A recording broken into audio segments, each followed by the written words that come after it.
Hi, friends. Be aware because we are discussing sexual wellness in this episode. Please take a listen for yourself before you decide to share it with a younger audience. Welcome to the Functional Medicine Foundations podcast, where we explore root cause medicine, engage in conversation with functional and integrative medicine experts, and build community with like-minded health seekers. I'm your host, Amber Warren. Let's dig deeper. Hi, everyone. Welcome back. Thanks so much for joining us today. I'm here with Tammy Hadfield, our newest women's health nurse practitioner, with a lot of other credentials behind her name.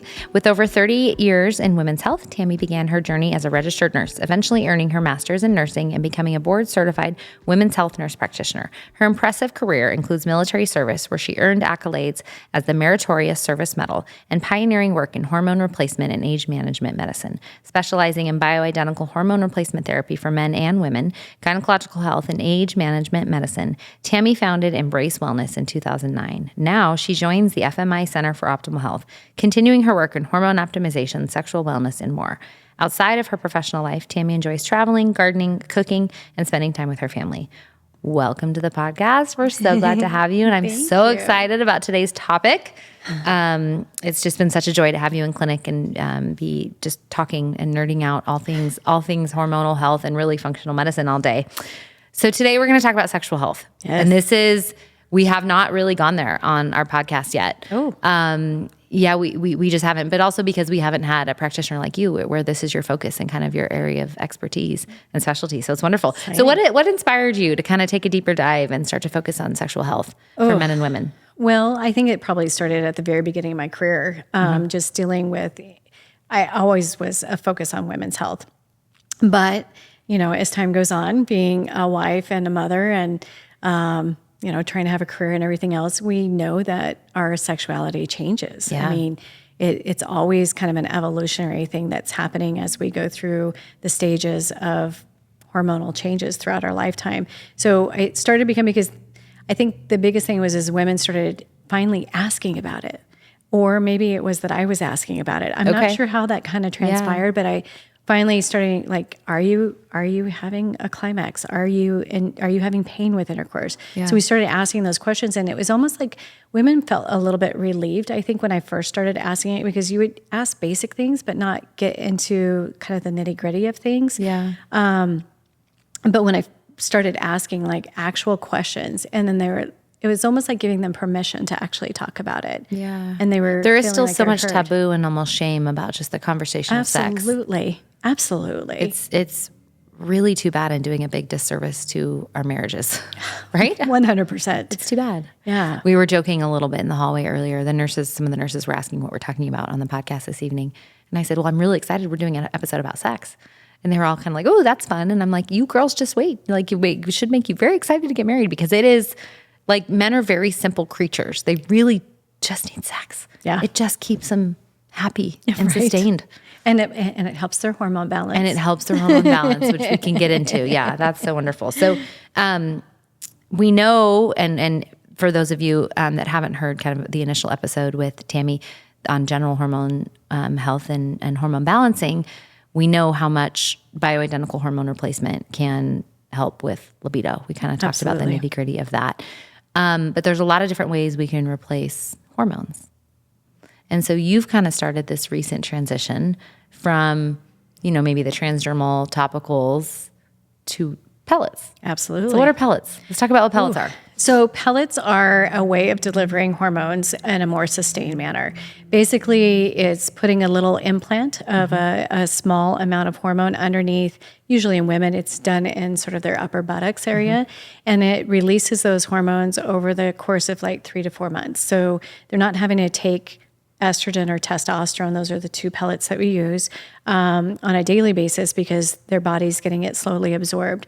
So just gives us another delivery system, another option.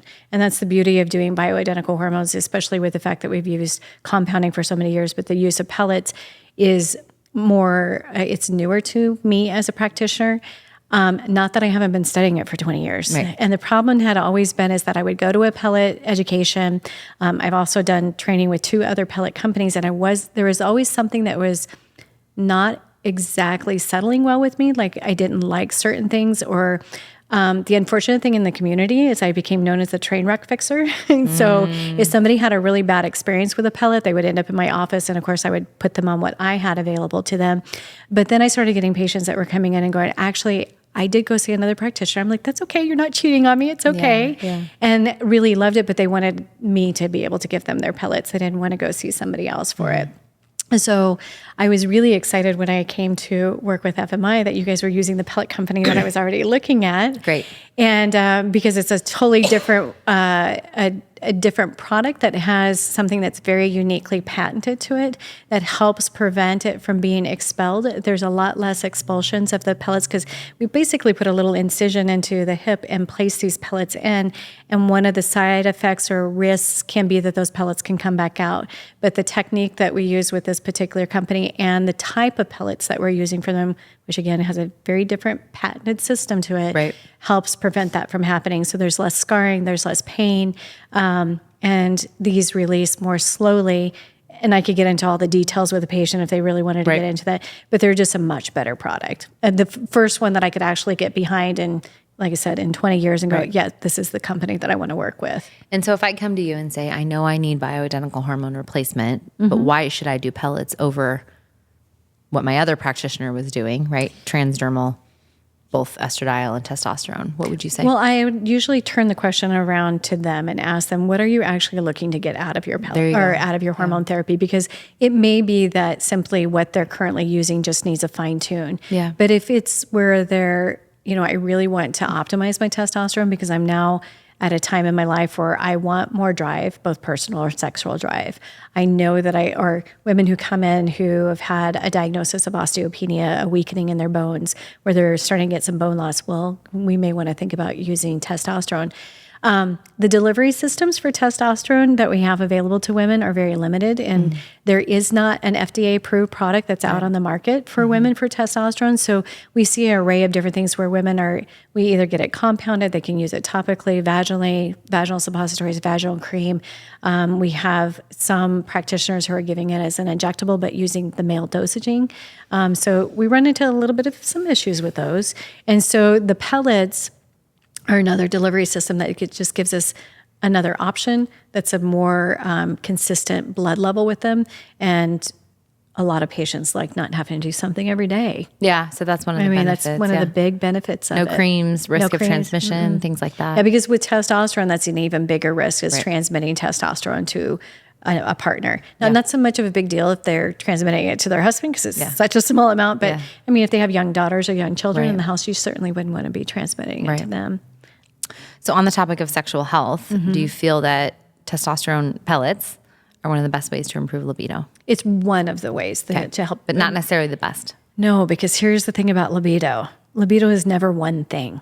Ooh, I like that. And so it's really hard because patients do come in with the expectation that they're just going to get put on testosterone as if it's some magic pill that's going to help fix their libido.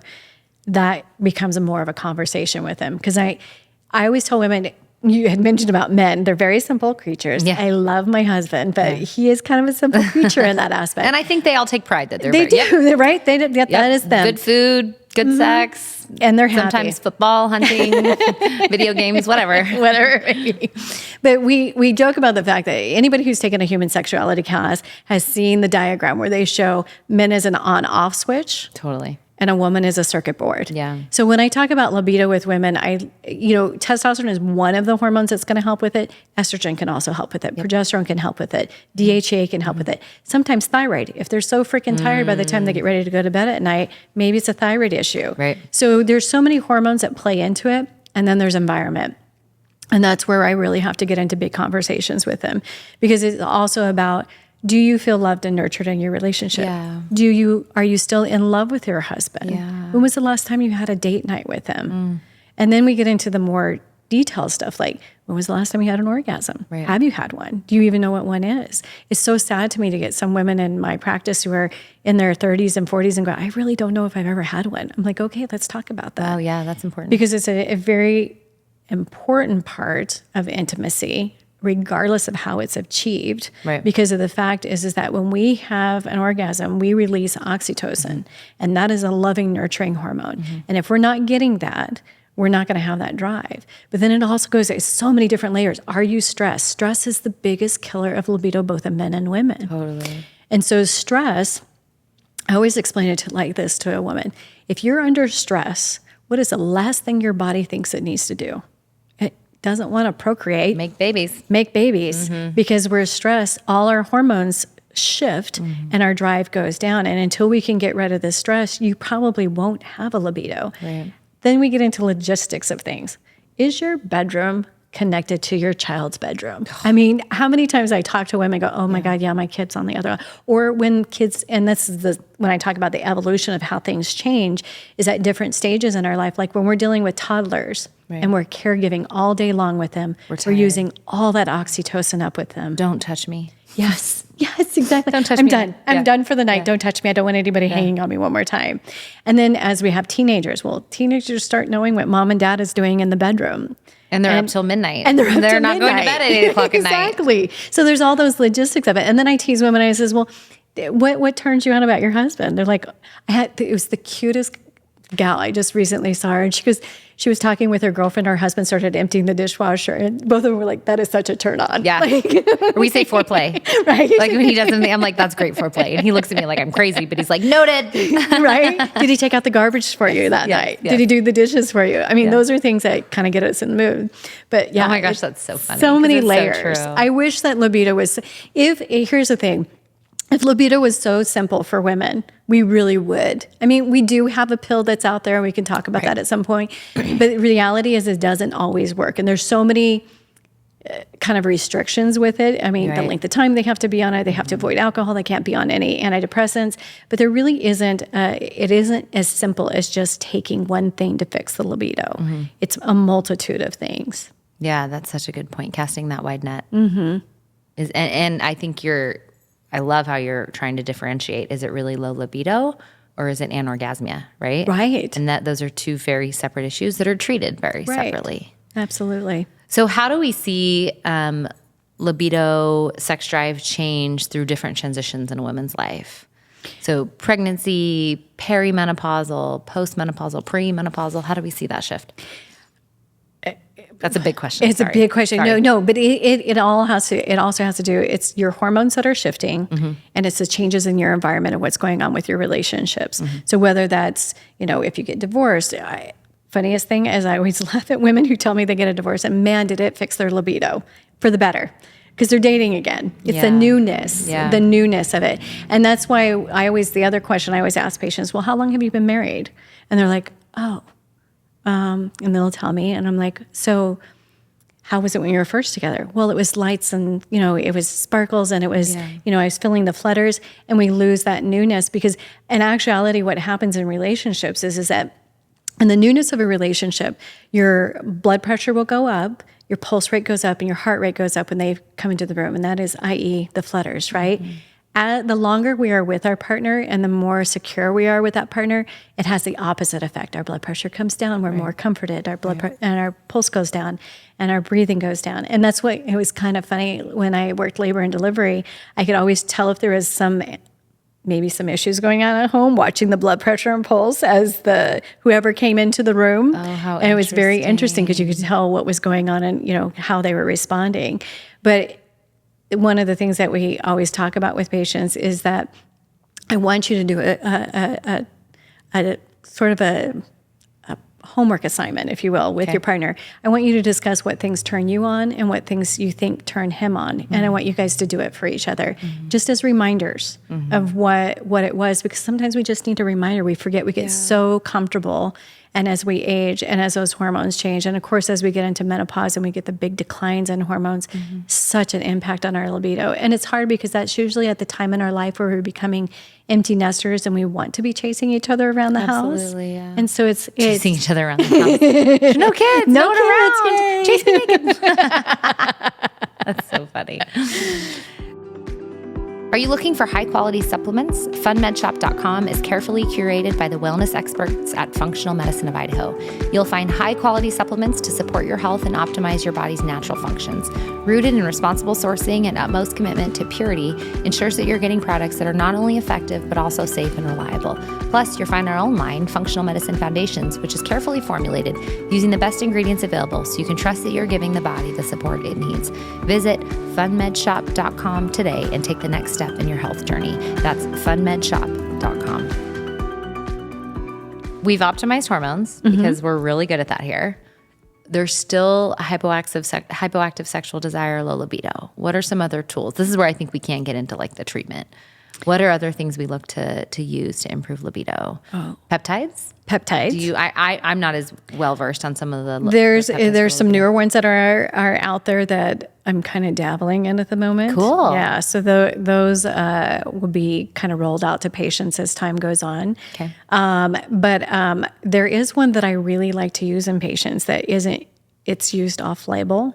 Okay. And that is oxytocin. I was going to ask. That was actually if you were going to mention actual peptide, I was going to say, I love oxytocin. Yes. Okay. So again, oxytocin is a naturally occurring hormone. Right. We get it released usually in labor and delivery to contract the uterus in order to have a baby. When baby goes to breast, we produce oxytocin to love and nurture our child. And we produce oxytocin when we are intimate. Oxytocin sometimes downregulates, meaning that we have less receptors in the body for it. So it becomes increasingly more difficult to have an orgasm. And so sometimes women, it can be both physical or it can be biochemistry-wise. We're having this difficulty with it. I had a beautiful client that I had been working with for years who finally retired, and she came to me and she did not look like herself. She kind of lost her sparkle is what I said. She was kind of, she quit. She was in the hair. She was a hairdresser, and she always had her hair beautifully done. Well, she came in and she was kind of a little frazzled, not her typical self. And I was like, "What is going on?" She goes, "I don't have a drive. Like I have no drive whatsoever." I'm like, "Sexually?" She goes, "Any kind of drive." I was like, "Okay, we got to fix this." And so what we did was we use oxytocin off-label. It is considered off-label when we use it for sexual response. Right. There are many different ways of getting it into the system. There's everything from sublingual, meaning underneath your tongue. There's a nasal spray.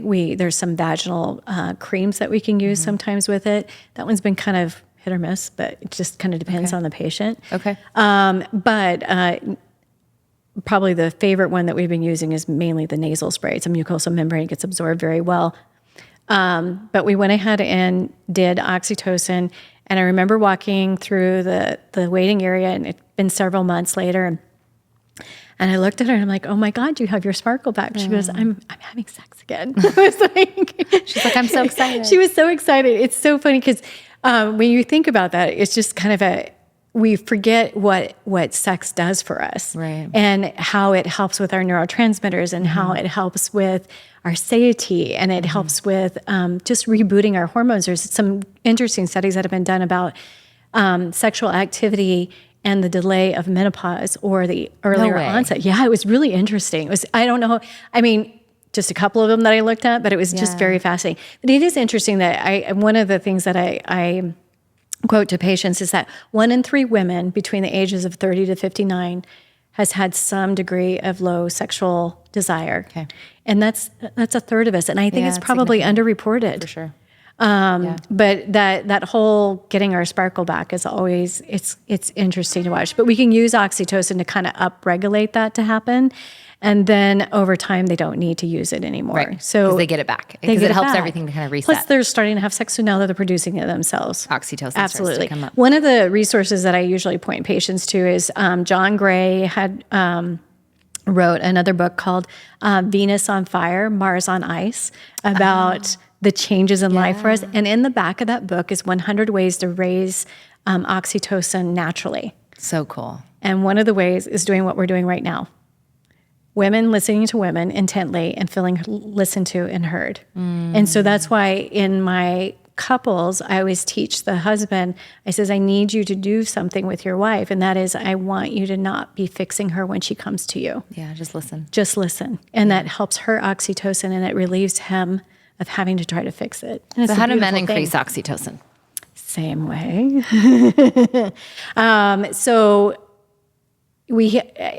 on oxytocin, as far as dealing with men, it usually is more tied to what we're dealing with testosterone. Okay. So men have to use testosterone in order to build more testosterone. So we know that with men, if they are not engaging in sexual activity, their testosterone will gradually decline. And around day 7 of no intercourse, it'll try to spike itself to get him to physiologically have sex. Because every time that he is having sex, he's using up testosterone and rebuilding testosterone. But oxytocin is really interesting because oxytocin does 2 separate things in men and women. And when I explain this, you're going to go, oh yeah, okay, I get it. So in women, it causes us to kind of have a burst of energy, wanting to get things done. And men, it makes them roll over and want to go to sleep. Sound familiar? Totally. 100%. And I just always laugh about how oxytocin affects us so differently. Yeah. Years ago, my husband and I had gone to a conference, and there's Dr. Thierry Hertog actually has written a book on oxytocin. It's just Oxytocin is the name of the title. And Thierry had talked about the fact that he always tries out new things on himself. So I told my husband, I says, we're going to go home and we're going to try out some oxytocin. He was okay. So we did. It is not the best thing for a man to be taking extra oxytocin, in my opinion. I can imagine. It makes them very clingy. He wanted to paint my toenails. Stop it. And take me shopping. I was good. I mean, I had ulterior motives. I was thinking I was going to slip him some all the time. Yeah. But and even Dr. Hertog says that too, because I was very clingy to he was very clingy to his wife. He didn't want her to leave the house because he just wanted to love and nurture her. And that's just it's not always comfortable for a man's masculinity to be in that, feeling that. So we didn't use it much after that. Didn't use it again. No. So interesting. So is it true that their levels of oxytocin, so that they would be the highest after intercourse? Exactly. And that's why they want to snuggle. Yeah. Right after intercourse. Yep. Yeah. Okay. That makes a lot of sense. Oh my goodness. So interesting. So you are bringing such, I think, a wonderful resource to the table here at Center for Optimal Health. Vaginal PRP. Oh, yes. We have to go there. Okay. Tell us more. Okay, I love PRP. I know you do. I did not realize that I have been doing vaginal PRP for 10 years. Oh my goodness. Yeah, I got trained in 2014, and I did not realize that. So PRP is platelet-rich plasma, and most people don't understand what that means. But what those are cells that they're like, I call them the super cells, because PRP, if you want to understand what it is look at a cut the next time you cut yourself or you scrape yourself. All that yellow goo that comes to the surface to create the scab is platelet-rich plasma, and wherever it goes, it knows how to heal whatever skin it's going to. So it's not going to create a mucosal membrane on your knee if we get a scab there, right? So we take PRP, which we take blood from our patients, spin it down in a specialized centrifuge, which just spins it down to separate it. And then that platelet-rich plasma gets reintroduced into 2 key areas for sexual response. And women get a little nervous when I tell them that I'm going to inject it, because God knows we do not want to have needles in that area. But we use a very strong numbing agent that's actually used for laser resurfacing. So it's really strong. And very rarely do I ever have a patient ever tell me that they can feel it. They usually say it feels like a little bit of pressure. But what we're doing is reintroducing those key cells into certain areas that, I knock on wood, we've always gotten vaginal lubrication back. So if everything is filled with vaginal lubrication, or for some reason the patient doesn't want to use some kind of hormonal cream to help with lubrication, like some of my breast cancer patients, for example, we've gotten vaginal lubrication back within about 3 weeks. So their own natural production comes back. We also introduce it into the clitoris, because 70% of women achieve orgasm through clitoral stimulation. And as we age, it atrophies. Everybody always thinks it's that cute little button that's just very at the top, and they're like, you just call it a cute little button? It's a cute little button. The female anatomy is lovely. It's magical. Think about the uterus. Uterus is a magical organ. It is magical. I 100% agree. Right? Yeah. So the clitoris, the cute little clitoris, is not just that little button or nub at the top. It actually extends back into the body about an inch and a half, and then it has horns that go down through the labia. Most people don't realize how big the clitoral organ is, the gland.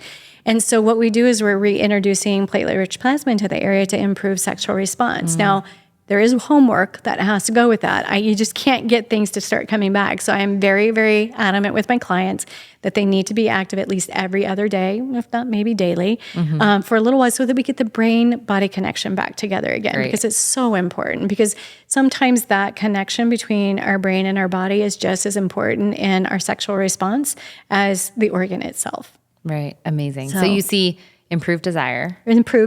Well, here's the thing about it. We can't fix a broken relationship. So there's always conversation that we have about like one in particular. Expectations. Yes, expectations.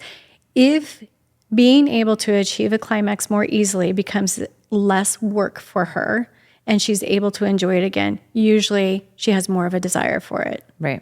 So we have to get rid of kind of that stumbling block that's preventing her from being able to enjoy intercourse. Intensity of orgasm can improve for a lot of women. And that lubrication part, I mean, that's just, it's key. We just kind of put up with it and deal with all the products that are over the counter to help deal with it. But desire can come back by improving the quality of the sexual experience for her. She deserves that. Every woman deserves that. Every couple deserves that. Oh, for sure. 100%. Is there male PRP? There is male PRP. Do you do that? Do you offer that? I currently do not. I've been trained to do that. Okay.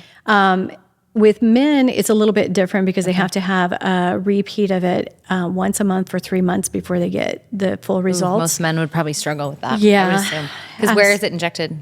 With male directly. anatomy? There's 5 locations on the penis itself. They have 5 injections? Sites, whereas a woman has 2. Oh, gosh. Yeah. I can't see many men being super excited. Yeah. Okay. So is that part of why you don't offer it? Because you just popularity? When we first started offering it, we were getting very, very few phone calls for men to actually come in for it. Yeah, I just can't fathom a lot of men would be jumping up and down to get that done. The interesting thing with the female side of it, though, it lasts anywhere from about 12 to 22 months is what I'm seeing on average, which is really good. We can't stop the aging process. That tissue is going to constantly be aging, right? So several of my clients will just come in on yearly, like, I don't want it to go away, so I'm just going to come back every year. I'm like, okay. Sign me up in a year. Let's like get your you on the annual books. dentist appointment. Let's just go ahead and get it done. Absolutely. Oh, that's so important. I love that. Anything else regarding sexual health you'd like to share with our listeners? Low libido, intimacy? I think the biggest thing with low libido is that women get a little embarrassed about it. They get feeling like somehow something's wrong with them. And that really makes me really sad that they don't want to bring it up. Or they've brought it up usually to a male provider who says, oh, that's just normal. That's part of aging. It's surprising to me how many female providers will also tell their clients that that's just normal part of aging versus really kind of digging deep into maybe why she's having low libido. So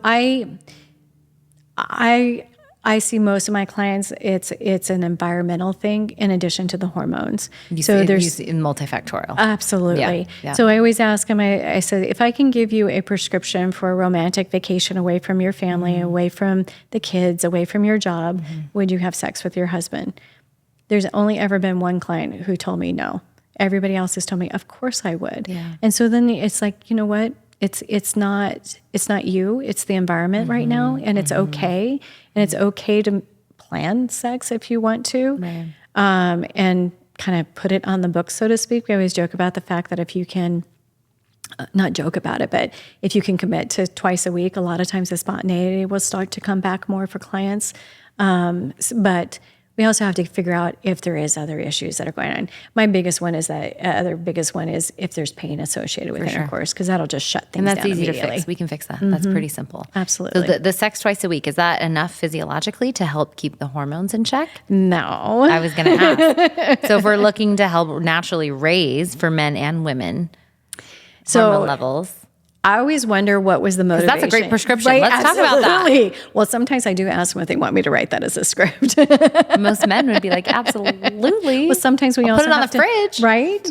But sometimes it's the other way around, which another reason why it led me into seeing male clients too, because you fix the wife and she's feeling like, hey, I need intimacy and you have to make sure that he's on the same page. So it's part of the whole intake process is like, if I do ramp up your libido, do we have an outlet for that? For sure. Don't want to make anybody frustrated, right? Well, and frustration, and I actually thought about this when you were talking about that, what happens to testosterone after day 7 of no sexual intimacy. And I think about this often, Tammy, and I think I've talked about this on this podcast, like how many marriages could be safe?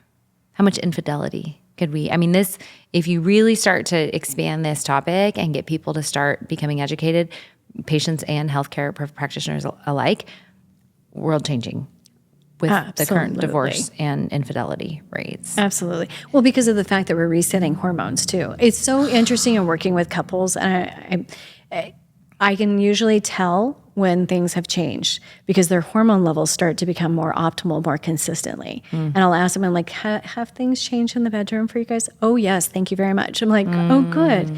And so, I also, in dealing with both men and women, I always, especially the women, because we tend to not be selfish. We're always trying to make sure that the kids are taken care of, make sure our husband's taken care of. And we oftentimes put ourselves last. But I always tell them, you need to have sex for selfish reasons, for you. Because we know that it helps to stimulate serotonin. We know that it helps with the satiety hormones. We know that it helps reboot your hormones. Yeah, because I think so often the conversation is keep your husband happy. Yes. What does the male need? But forgetting like what physiologically it does for us. Absolutely. Is really a good tidbit. Okay, so what's that prescription? Is there a general one that you can give to males and females for how often they need to be having intercourse to boost hormones? I ideally recommend 3 times a week. Okay. Yeah. It's totally manageable. Yeah. The average is like, 1 point something per week? Is that what it is? It really is very low. Like 1.5 times a week. Yeah, that is too low. Well, that's our world. That's culture. But, even if you have to, there's all kinds of things. And I think that we are planning on having an open house night. Yes. We are. And there are some of those tidbits that we can include in that about ways to help with signaling and allowing or kind of giving some hints that we're in the mood, because guys get a little bit shy about it if they get turned down. So there becomes this whole turn down thing that happens, and so they won't pursue it. But we also have to remember as we age, there's a big phenomena that goes on that women get very frustrated with, and this goes back to managing expectations about returning the libido. And that is that we always expect to have desire in order to have arousal. But as we age, it's the other way around. Usually we have to have arousal first, and then desire comes second, because it's like we get into the motions of the intimacy, and then we're like, oh my God, this is so great. I don't know why we're not doing this more often.